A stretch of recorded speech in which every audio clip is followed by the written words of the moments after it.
Hello, welcome everybody to Virtual Equity. My name is Lindsay, My name is Nicole. and today we are on part two of our series, Discover Your Love for Recruiting, with our second episode, which is what we look for in a recruiter. So, Nicole and I have not talked to each other at all about what our choices were. We gave each other the job of finding five qualities that we look for in a recruiter. And so we thought we would talk about it today without any pre-conversation about it. So Nicole, do you want to go with your first one? And we have no idea if they're the same or not. So, Do you okay, think they're Nicole, the same or do you think they're different? I feel like they're going to be different. Oh, no, not down, up. I think they're going to be different. I don't know how to get it to go up now. Yeah, I don't know. I don't know. So let's see. What's your first one? Okay, so I'm going to throw them out there. They're not in a specific order, just kind of how I wrote them down. So my first one was having a strong work ethic. And I think that for me encompasses the accountability, the integrity, all of those things. So I'm interested to see what direction you're going to take it in. I did write down accountability. Accountability was my fifth one. I I have a really hard time with people who don't take accountability for their actions. I don't need you to fix the problem. I just need you to be like, hey, I messed up. Like, what can I do? How can I prevent this from happening again? Um, I mean, I guess some of my other ones talk kind of about like work ethic, but like for sure, like I called out accountability. So like what do you look for to like judge accountability, especially like in an interview, right? Because like that's where it starts for us, right? We're interviewing and deciding if we're going to move forward. When you're interviewing and when you're like looking for accountability, like what does that look like for you? Or a good work ethic, which is what you said. Yeah, I think I tried to cheat because then I was like five. I'm like, there's a lot more qualities I'm looking for. So I'm like, accountability fits into work ethic. Honestly, I feel like if you're recruiting, obviously it depends on what industry you're in. And I think what you need in order to be successful in your role as a recruiter is going to vary based on where you are, right? What environment you're in, what industry you may be in. But I do think that there's like a sort of core things that you need to have. So for me, that strong work ethic is being able to know that some days it's not going to be a 9 to 5. Some days it's going to require a little bit more.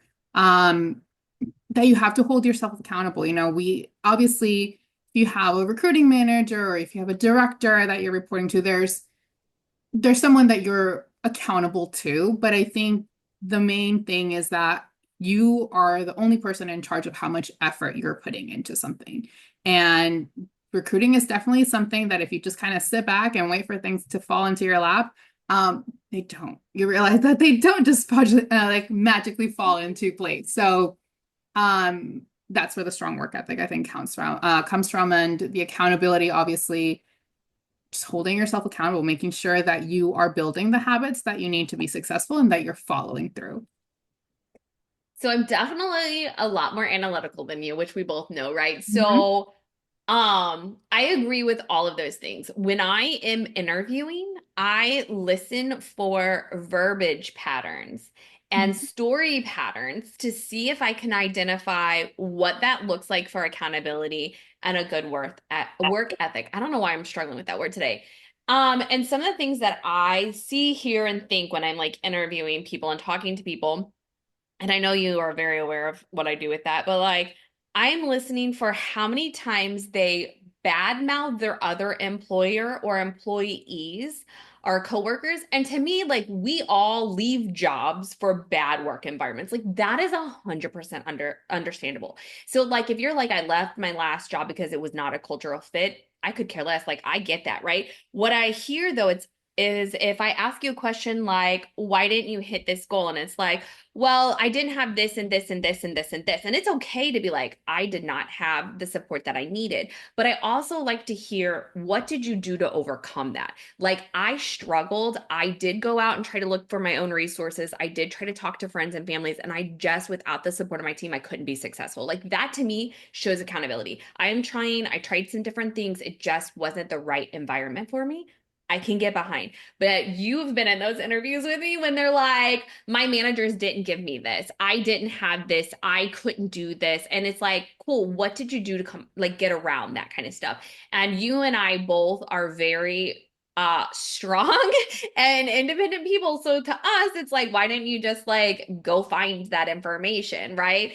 And so I just look and I don't need them to be as like crazy as you and I, right? Like I don't need them to be extreme like you and I, but I do want to see that they at least tried a couple of different things, just a couple. I don't even if it's like, well, that manager wasn't doing such a great job, so I did try to find another supervisor. I did go to my coworkers. I did go somewhere else to get those resources. That's what Mhm. I look for.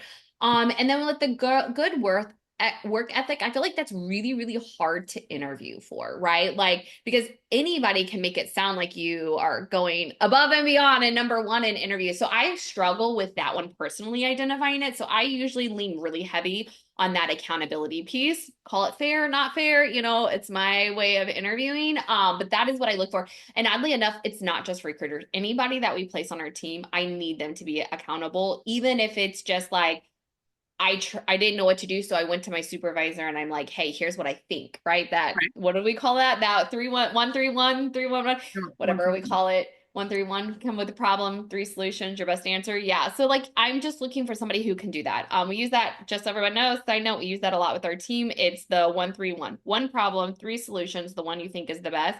We try to interview to see if people do those kind of things as well. I mean, what else do you have anything else or like do you agree? I mean, I know you see me do that, but like have you what do you do?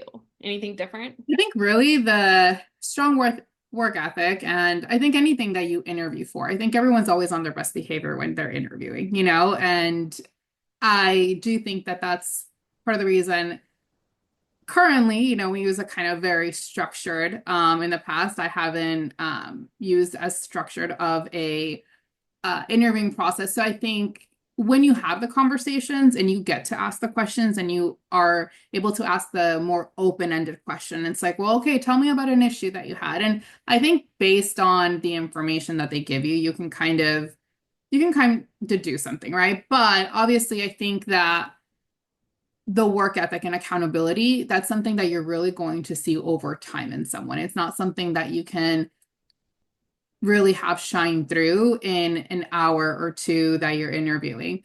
So yeah, I mean, I think that for me, if long term, that's what I'm looking for. And I think you can get away with maybe pretending that you have that in an interview and saying all the right things. But I think very quickly you can kind of say, like, yeah, that was a good behavior interview. Right. All right, what's your second one on your list? I have strong communication skills. Um, is that on there? I I do not care, I guess, about your strong communication skills. All right, why I did you choose that? I think having strong communication skills, especially in a recruiter seat, can be the defining factor between closing a deal and not closing it. I think a lot of times, especially right now, some of the feedback that we get, it's, you know, my recruiter didn't tell me this. This process wasn't explained to me. This information wasn't given to me. And regardless of whether you're an account manager, you're a recruiter, you're just a manager, or whatever it may be, you have to be able to communicate with people. You have to be able to also guide the conversation where you need it to go. And poor communication, I think, especially in this environment, can definitely lead to someone walking away from their offer and just be like, you didn't explain this to me. You didn't break things down for me. You didn't give me the vision of what was going to happen next. What is my assignment going to be like for the next 13 weeks?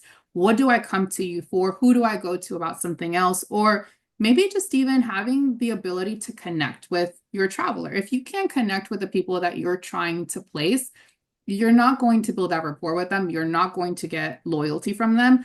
And it might turn into that one and done assignment. They're going to come to you. You weren't anything really spectacular, someone that was not worth remembering. So they're just going to go and find the next person. Meanwhile, if you take the time to communicate, to build that relationship, to understand their wants, their needs, and how you can play into that, that's what's going to make someone come back to you time over time, regardless of what industry you're in, right? Um, I think strong communication is the foundation of people building a good relationship with you and developing that loyalty towards you as a recruiter. I do agree. Communication should have been on my list. It's not. Go figure. Yeah, for real. So when you're interviewing, you're talking to a potential candidate, not a candidate like we're gonna place the candidate, but like somebody who wants to go into recruiting. What are you looking for to be able to determine do they have the skills necessary for communication? Are you not really worried about that because you feel like it's something you can teach? I, I think communication is definitely something that you can teach, but I think it's going to depend on that interview, right? It's going to kind of be like, are you the person that is able to elaborate and give me the answer to the open-ended questions, or are you the person that's giving me the one-word answers? Um, how was the last, how was your last position? How did you make an impact in your role? Hmm, I went to work every day. Okay, cool.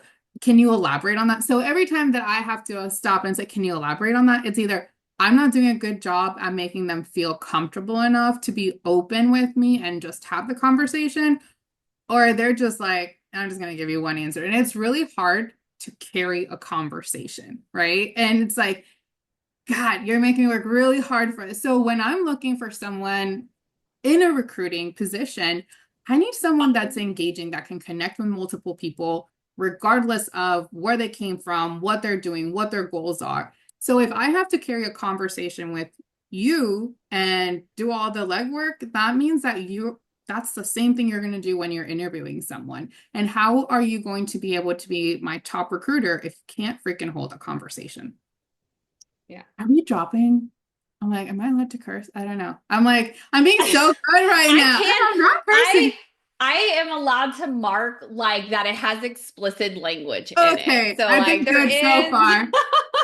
Full disclosure, I usually drop a couple of bombs, throughout, but okay, cool. Go. Yeah. I'll I keep thought that that in. the last episode when I uploaded it, I was like, oh, it asked me if this is explicit. I'm like, I'm pretty sure we were on our best behavior that Yeah, day. see, strong Uh, communication skills.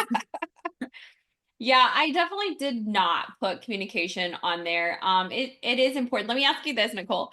In an interview with a recruiter, how do you feel about doing a mock conversation right then and there in that interview?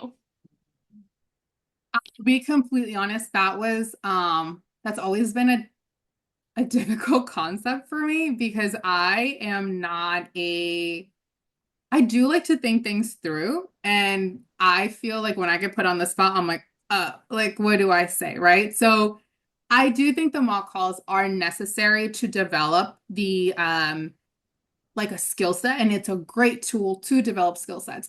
I did not grow up like that, right? In quotation. I did not grow up like in recruiting that. My mock calls were actually picking up the phone and calling, and it's like, do you want a job? Are you available to work? And it's like, no. And being able to carry like the conversation that way. So in a sense, I think mock calls are great. I just think that sometimes when you're doing mock calls in a really safe environment, they don't translate to when you're out in the field, right? Like when you're out actually making the call. So to me, if I were going to say we're going to spend 20 minutes doing mock calls, I might just be like, we're going to spend 20 minutes just doing cold calling.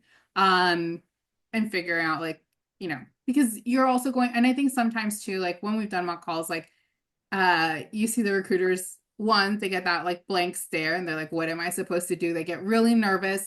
And I don't think that it allows their authenticity to kind of shine, right? Meanwhile, while you're on the phone with a candidate, you can really see like what how do they carry a conversation? How are they engaging people? What kind of questions are they asking, or what kind of questions are they not asking?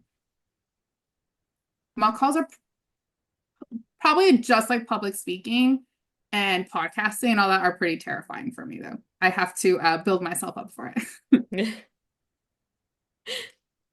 Um, Awesome. Do you want me to go with my second one or you want to go Yeah. with yours? All right. Okay, so my second one, which was my first one on my list, is I look for basic sales experience. Any Mhm. kind, anything that as we're going through training, as we're helping guide them through being a recruiter, anything I can lean on in the interview and resume to help translate the information I'm trying to explain to them. So, like, I have young kids, and obviously you have young kids too, but in the school, they're always talking about whenever they're teaching children, they're trying to make real life connections. So anytime we are doing one-on-ones or we're talking to anybody individually, I try to pull information from like their interviews, just talking to them. I mean, like, how can I translate the concept I'm telling them into something relatable? So when we're interviewing people, I could care less if you have recruiting experience. Honestly, we both know I actually prefer if you don't have recruiting experience, especially in our industry. But I look for things like if you were a server, like how did you upsell, right? Like I talk a lot about upselling with them and what that looked like and how they identified opportunities.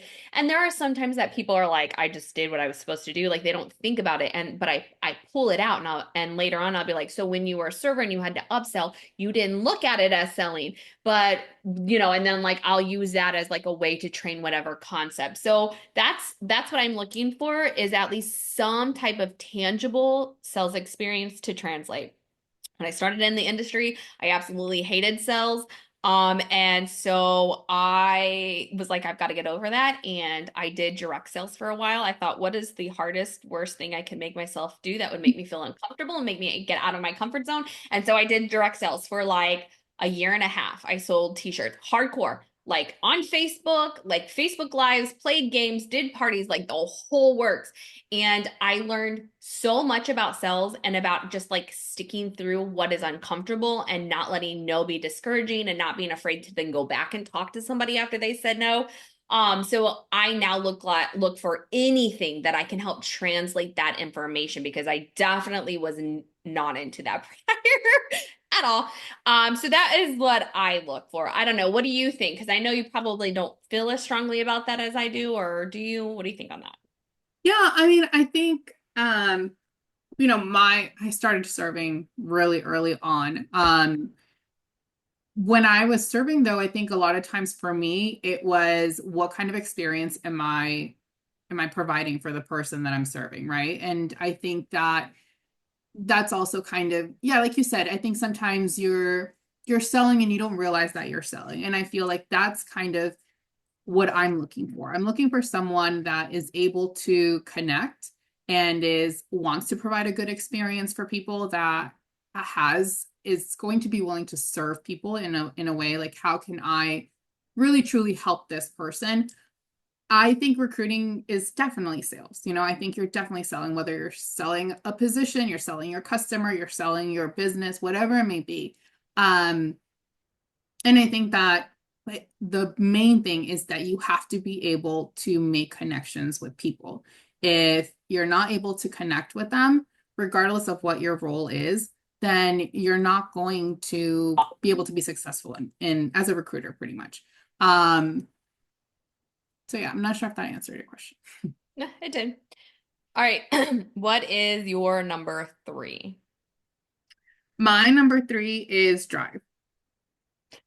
Because that's I mean, not I think I think mine play into drive. All the rest of mine play into drive and like work ethic. Like I think I just like pinpoint some of the things I use to measure that. So let's talk about your drive.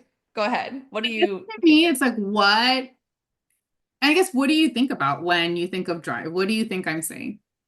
So like for me, to me, because my next ones are like goals, KPIs, motivation, and the motivation to measure where you're at and where you're going, right?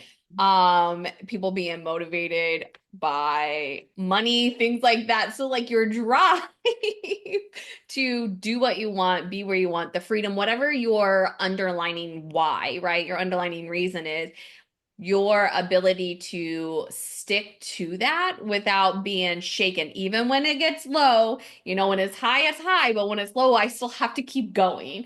So yeah, I mean, all of that kind of encompassed drive for me. I don't know, what did you put? I think that that's kind of my thought process. I think drive, a lot of people think of drive as um I don't know, just like someone who's constantly going, who's constantly motivated. And, you and I have had the conversations. I think motivation is temporary for sure. And I think for me, drive also encompasses discipline. You have to be disciplined in terms of recruiting or whatever role you're in, especially if you're in the healthcare industry right now and you were a recruiter through COVID, and you've experienced the craziness that has been, the last year, the last couple months, whatever it may be. You need drive, you need discipline. And to me, it also means, are you able to be creative?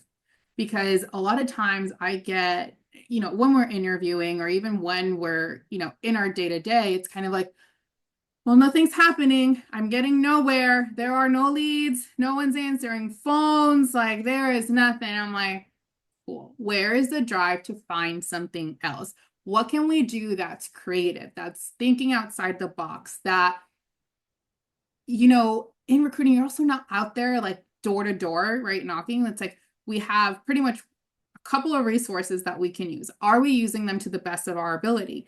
Or are you just sitting there and again waiting for the magical like recruiting gods to like speak to you and be like, yes, here's all your candidates and you're gonna make 100 offers?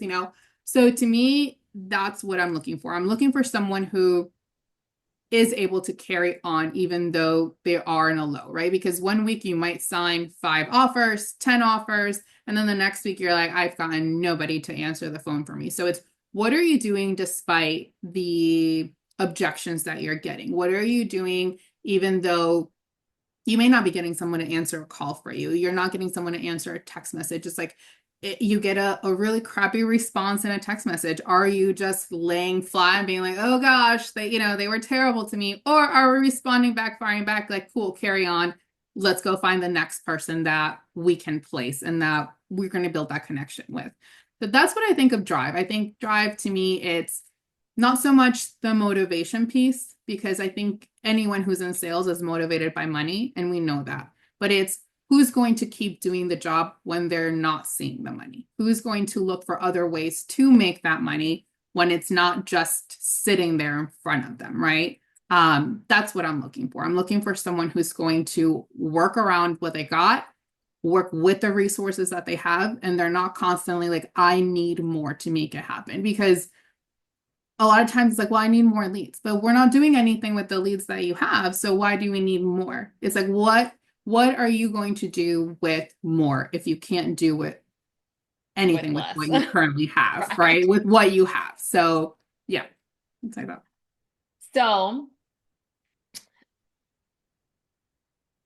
we both know that's not a taught habit. You cannot teach that habit. And I Nope. know that you and I both tried to assess that in interviews. What are you looking for, or how are you trying to not engage? How do you trying to gauge their drive? Which, again, you can answer anything in an interview and pass it, but like what kind of things are you looking for to kind of like identify, is this person driven? Is it going to be okay? Because we do have a lot of ups and downs and wins and losses and things like that. So like what are you looking for when you're interviewing for that? I guess I'm looking to see, I think you're going to be asking the questions like, how did you come across candidates in your last role? What did you do? What kind of resources did you have? Do you feel like you had all the resources you needed to do your job properly? And then kind of see, okay, what is their response to that? No, no one ever paid for leads for us, so we never got them. And okay, well, what about, and mind you, like, I'm not saying that having resources is a bad thing, right? We all need them. But sometimes you're not somewhere that is able to provide everything from the beginning. When I first started recruiting, it was, there's a filing cabinet, there's applications A to Z. You start at Z, I'll start at A, we'll meet in the middle. And if that doesn't work, we're gonna have to start going through the phone book. I'm not that old, I promise. I'm not as old as that sounded, but that was pretty much what we had to do. We didn't have the ATS. We didn't have like a CRM. We didn't have any of those things where people just magically matched to jobs. We were the job matchers. We were the ones that were calling clients and like, what do you have open? Hey, I saw you had this opening online. Can I help you fill that role? Right. And I think that currently I think technology kind of hinders us a little bit because we move away from the core things that make us recruiters. And that's being scrappy and being able to figure out how to get people to take jobs with us and get customers to give us orders and get customers to stay with us, and I think sometimes all the technology really kind of stops the creativity from happening, which I think is part of being a recruiter, being creative and thinking outside the box. So my second one I wrote down, my third one I'm giving you, is goals, KPI, motivation with measurements. So definitely the way that I assess drive, right? I am looking for somebody who sets goals, but also obtains the goals and not always obtains the goals. Like, I don't need you to obtain the goal, but when I ask why you didn't, I need to know like what was going on. Did you let life and everything keep you from that goal? Did you take a hiatus from that goal because it's more of a long-term goal, which is not for me to judge, but I do ask those questions. I mean, I hear a lot like I left school, like college, like I didn't complete college. And when I'm like, why? Sometimes it's like, well, I needed money, so I got a job. And then like I just, like they go down a list of, you can tell when someone's making excuses versus like, I started it, life got ahead of itself, like I didn't get to go that way, and I took like a different turn. I guess it's not fair because I'm judging based on the way that they're talking, but that's what I'm looking for. Or if I ask you like what your KPIs were and I ask you why you didn't hit your KPIs, and like all of a sudden you have, like you said, it was like, well, the industry was super hard and I didn't have all my resources. And you're like, well, what kind of resources did you use? How did you utilize those resources? Those sorts of things. I'm just looking for goals and KPIs and things that maybe are either obtained or haven't been obtained, but I'm still working for them, or like I had to take a different route to get there, right? To me, that's drive. And really what it was coming down to is, like you said, the industry was up, up, up and has crashed, right? Because of COVID. And everybody who's still in the industry has to stay motivated to keep getting kicked in the face, because that's what it feels like some days. It's like you are here for the kick in the face day in, day out, because there will be a light at the end of the tunnel. You just have to stick through it. So you have to be able to look long term and not get down on yourself, right? You can be down on yourself. Don't let it stop you, right? Like we all have those days that I'm just like, this is not happening. I need a drink. I need to double bag my chips here, like double fist my chips here. Like, we all have those days, but it's like I still get up and I keep going because I know that there is something at the end, and I don't let it stop me. And you can hear those things in interviews. Especially when someone's coming from a different recruiting industry into our recruiting industry, and we're like, oh, why do you want to be here? Well, it got really hard in the last one, and I'm like, then this is not for you. I mean, we know I said that once in an interview. I'm not gonna lie. I told the girl, like, if you're leaving your industry because you think that this is going to be easier here, you're not in the right place. Like, this is not for you. Because it's true. Like, you don't just walk in and, I mean, at one point in time through COVID, you did just walk in and then like things just fell in your lap, but that is not the case anymore. So I need somebody who understands that. And when I am interviewing, I definitely look for that. The other thing I ask, and we both know that, I'll be like, why are you choosing healthcare? Like, what did you hear about the healthcare industry that is enticing you? And a lot of times it is because, oh, I heard you make so much money. And I'm like, not for you. But then you have those people who are like, I just want to get into sales. I want to get into recruiting. Those are the people we're looking for. We're like, okay, cool. They don't have any kind of like preconceived whatever notion. Yeah, Notion. that's the word. I'm like, not conceived, but notion of like what's going on in the industry. So I definitely use like goals, KPIs, motivations with measurements, right? Like I'm measuring where I'm going. But you're right, it's drive. That's what I'm looking for. Well, and I think, I think for us, we talk about metrics a lot and where are we and where do we want to be and where do we need recruiters to be at. But, I feel like pretty much, I would say 9 out of 10 times when you're like, hey, these are the metrics, I'm like, yeah, I know. Based on the conversations that I'm having alone with like the team, it's like, I know where their metrics are just by having, like, I don't need to look at the day-to-day numbers to tell you where they're at. And I can almost pinpoint like their specific days based on like, yeah, I remember having a conversation with that team member that day, and this is why that is like super low, right? And so I think the conversations that you have as a leader with your team are also going to be like, you're going to either drive them to be able to hit those KPIs, or you're going to hinder them from doing that by not having the conversation, by not being able to motivate them, create the habits that you want them to have. Like that's something that we have talked about a lot. But I think in any role, so it's funny like when you were talking about like the highs and like it was just kind of we were taking orders right in healthcare. That's never been what recruiting has been for us. That is definitely something that is, I think, a little bit COVID driven in the healthcare just a little in the healthcare industry, because the struggle has always been real in all other industries. I mean, when I first started recruiting, I was looking for people to start work in manufacturing facilities for 7.25 an hour. So it is really difficult to ask someone to, hey, come work in this super hot environment, 10-hour days for 7.25 an hour. You want to do night shift because there is a 25-cent increase if you want to work night shift. That's our incentive. Believe me, there were not people knocking down our doors to go get that. So I think that the, you know, the benefits that some of these recruiters got while they were, and it's kind of crazy to think the benefit that COVID was, right, for the healthcare. And I that's know. that's kind of asinine, but like it's like and it's almost like you're here, and you're like, cool, we should not be hoping for another pandemic so that we can fill more offers. We need to go back to just being able to grind. So I do think that KPIs and all of that should be a direction. I think that that should be a roadmap for someone that is coming into, especially if they're just coming into the industry, if they have zero recruiting experience, it's something that's measurable. It's something that gives them some direction, but there has to be more than just someone that's driven by the numbers in that sense.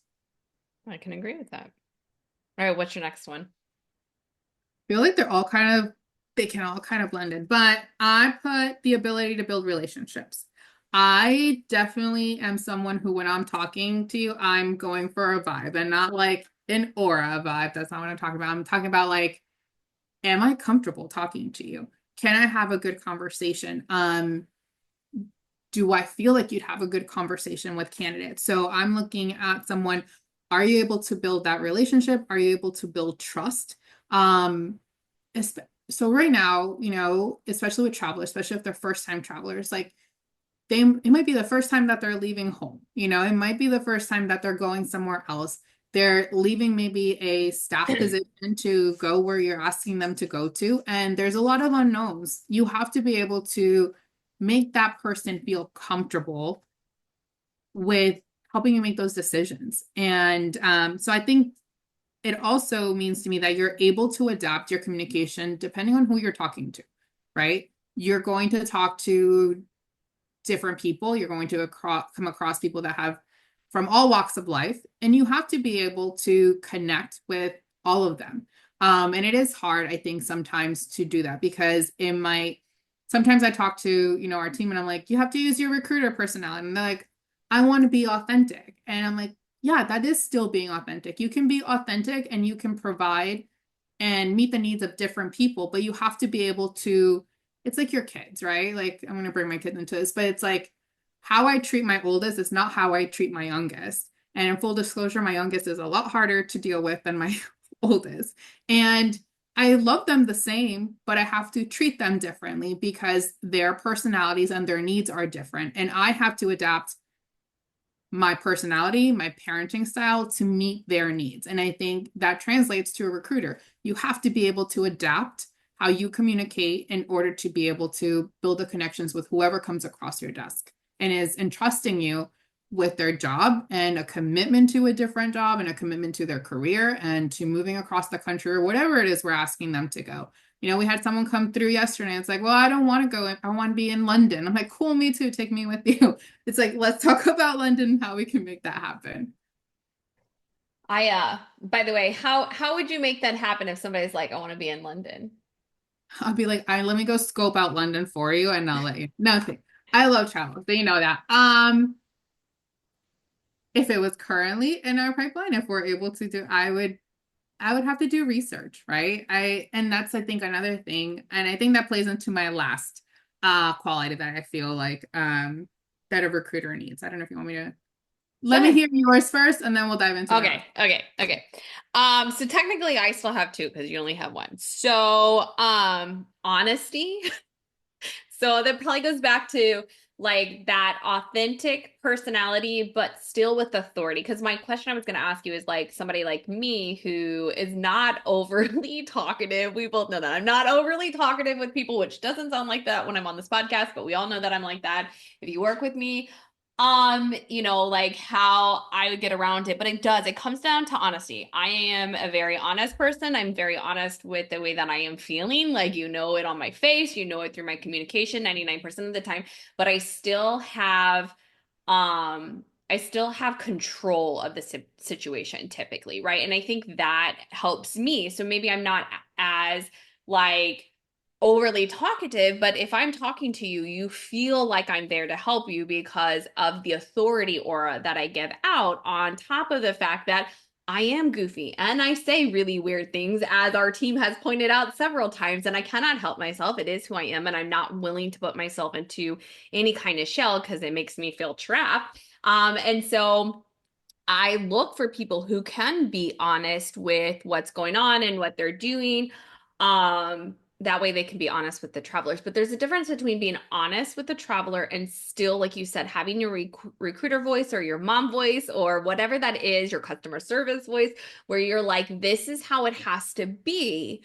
I understand. Here's the information so that you feel confident in why we're taking this route or that route, right? Which I guess as a mom is kind of how we handle everything anyways, but I do the same thing with the team. Like we know that we'll have the team members be like, well, the traveler doesn't trust me anymore because of this and that. And it's like, then that's the way you chose to present the data. You're in control of that situation. It's your job to make them feel comfortable by being honest, open, and explaining the situation so that they understand why we got to this decision and how to move forward with that information, right? So honesty is super important to me, but right, like a professional honesty, I guess is really what that would be. So I think I see it as just being knowledgeable, right? yeah. I think it plays so much into I truly think that the more knowledge you have, the more empowered you feel to not only make decisions, but be able to give people all the information that they need to make their own decisions. So I do believe that it's being honest and having that open communication, but it's also knowing that the knowledge that you have and the knowledge that you're able to impart on others is going to allow them the opportunity and to empower them to make decisions. So if you go into a recruiting situation or any situation and any role that you have, and you're like, I got nothing. I looked at nothing. I have no information on this job. I have no information on these rates. I have no information on you. I never looked you up. I never looked at your resume. You're coming in blind. And so for me, it's always the more information that you gather, the more research that you do, the more secure you're going to be in your role and it's going to allow people to feel comfortable around you, right? A lot of times when we're presenting information, we may feel nervous or we may be like, oh, we don't know what we're doing. Like, this is what looks good right now. But you have to make, in a leadership position, you have to make decisions based on the information that you currently have. And then as time progresses, you gather other nuggets of information. And you're like, hey, yeah, we're going to pivot, right? We're going to make a change because we found out more information and this is what we're going to end. And sometimes you step back, you're like, wow, I really screwed that up. Or sometimes you're like, wow, I made the best decision that I could possibly make with the information that I had at that point. But I think it goes back to that honesty piece is you have to be able to be honest with your team and with yourself. You're not going to always have all the answers. And one of the things I tell them is, I may not have the answer right now, but I'm willing to go look for it. And I have to be able to humble myself and be like, I don't just have all the answers. I have to look at for them just like you do, but I'm going to hold myself accountable to coming back to you and giving you the answer that you were asking, or the answer you the question that you asked me, whatever it may be.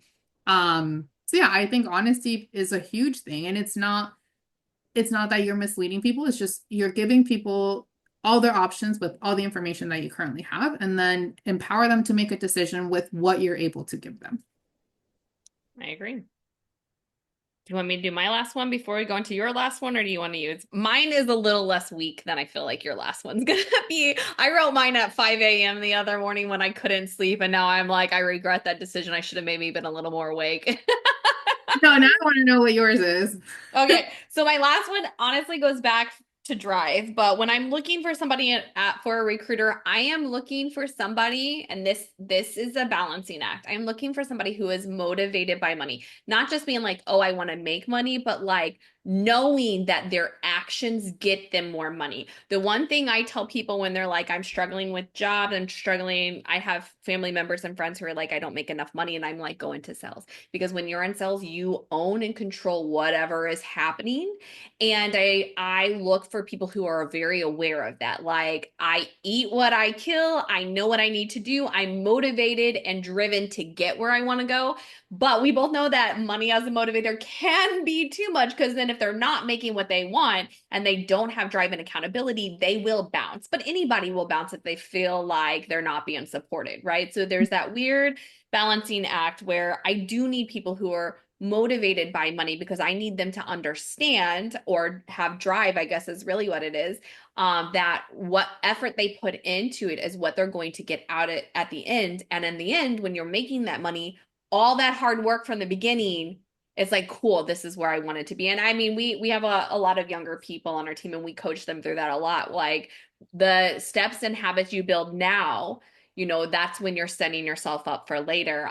So that's kind of where I was going with that thought process, even though I literally wrote down people motivated by money. Now on my phone, I wrote out a lot more eloquent stuff than like what I wrote here, just so I could look at it. But yeah, that was my last one for there. So what's your last one? So my last one, I think you'll think it's funny. It's someone who's analytical. That is my last one. So it kind of ties up all that we've been talking about. But I think that someone who has the ability to analyze different situations, right?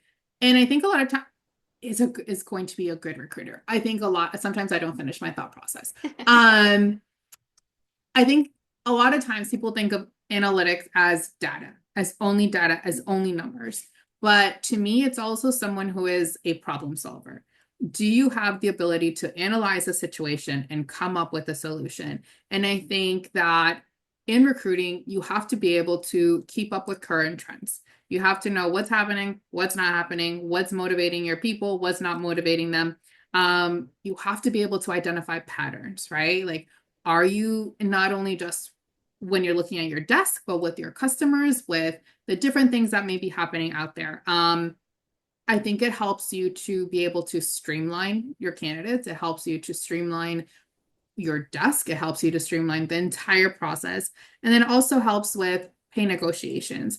Are you trying to resolve a housing issue? Are you trying to help them resolve licensing issues? Are you trying to help them resolve a payroll issue? So I need to know that in your previous roles, you have had the ability to develop your analytical skills. Again, were you just like, this is the problem that happened, and I just laid down and let it happen, and I had no solutions whatsoever? Or were you able to, one, what was the problem? Was that really the problem, or was that just what appeared to be the problem? Are you able to get down to the root cause of situations, right? And then are you able to offer the solution? So kind of like what we talked about early on, the 1-3-1. Like, are you able to be like, this is my problem, these are my potential solutions, this is kind of what I think really needs to happen, and then you kind of get the final okay. So that's what I really look for. I want someone who is able to be like, this is my problem, but I have the solution based on all this data that I was able to gather, and present that consistently, because that is what we're constantly doing. We're putting out fires, right? We're like virtual little recruiting firemen that just run around. It's like, you have this problem, let me fix it. You have And we fix problems for, I do truly think that we are the problem solvers. You come to us because you need a job. I can solve that for you by finding you the perfect job. Or you come to us because you have a shortage of people on staff and you need someone. Guess what? We can solve that because we have great candidates for you. So you have to be a problem solver all around for whoever you're doing. Yeah, we talk a lot about strategy. Why are we just throwing spaghetti against the wall? What is the game plan? What information did you bring to this game plan? Mhm. For sure. All right, before we wrap up, I want to go back to that London question that I asked you because the way that I would approach that London question is definitely different than the way that you approach that. So I'm I am definitely data driven, right? And Nicole, you're definitely like relationship building, right? So the two different perspectives on this question, and I'd love to hear what you would do, and then I would tell you how I would strategically play that one. So go. That person says, I want to go to London. What would you do? Like, what would your process be and It's funny. solution? So are we currently staffing in London? Are we doing No, we're scenario? talking like today that came across your desk. What conversation could you potentially have with that traveler about it? I want to know why they want to go to London. What's in London that is drawing you to it? Are you going there for a specific reason? Are you just like you want to travel and you want to go to a cool place to go work? Depending on that answer, right? If it's like it's on my bucket list, it's somewhere I want to go. Well, I don't have anything in London right now, but I do have this location that have you explored this state? These are some of the things that are available for you to explore while you're doing this assignment that you're now going to take because I convinced you to take. I'm going to try and explore how can we get someone to London. Look at the numbers. What kind of licensing process does it take? Please take this 13-week assignment with me. And at the end of 13 weeks, I'm going to try and get you to London. And again, I will come to London with you because I need to scope out London too. That would be my So approach. my approach is very similar to that. My approach would be conversations. Why do you want to go to London? Do you have the money to go to London? Do you have the housing set up for London? Are you prepared for a contract in London? And then based on that, it's like, cool, you need the money or you need the housing or you need this. It's like, great, let's get you to somewhere where it's easy to fly to London, right? Like, I got all these contracts in New York or something like that. Let's set you up so you can make some extra money or whatever the case may be. Like, help them come up with a strategic plan. Let's get the experience. Give me the 13 weeks, just like you, to go in, research, see if I can find you some housing, a location, the pay that you need to be able to get you into London for whatever the goal reason is. So we did have very, very similar ideas because that's 100% what I would have done is I would have been like, oh, are you already financially stable enough to go there? No, let's get you to somewhere where you can fly over there. You can go start visiting. Tell me what areas you like. Let me work on getting it set up so that you can go. So yeah, that's exactly what I thought too. We work well together for a reason. So Yeah, yeah, exactly. All right, you guys. So that is our second episode today. We ended last episode with a tip for a recruiter. So like our tip of the week. I did not have a preconceived like tip of the week, but I came up with one as we were talking. So Nicole talked a lot about communication and strategy. And one of the things that we have strongly encouraged people through this is taking improv classes. Improv teaches you to communicate on the fly, feel confident in your communication on the fly, allows you to learn to pivot quickly when you need to pivot, allows you to practice active listening while processing and thinking about how you're going to make your next play. So if you're looking to be a recruiter or you're like, I really need to hone in on some of my skills, we highly suggest you take improv classes. So, right? All right, you guys. So that is all for this week, and we will see you in our next episode. Bye. bye.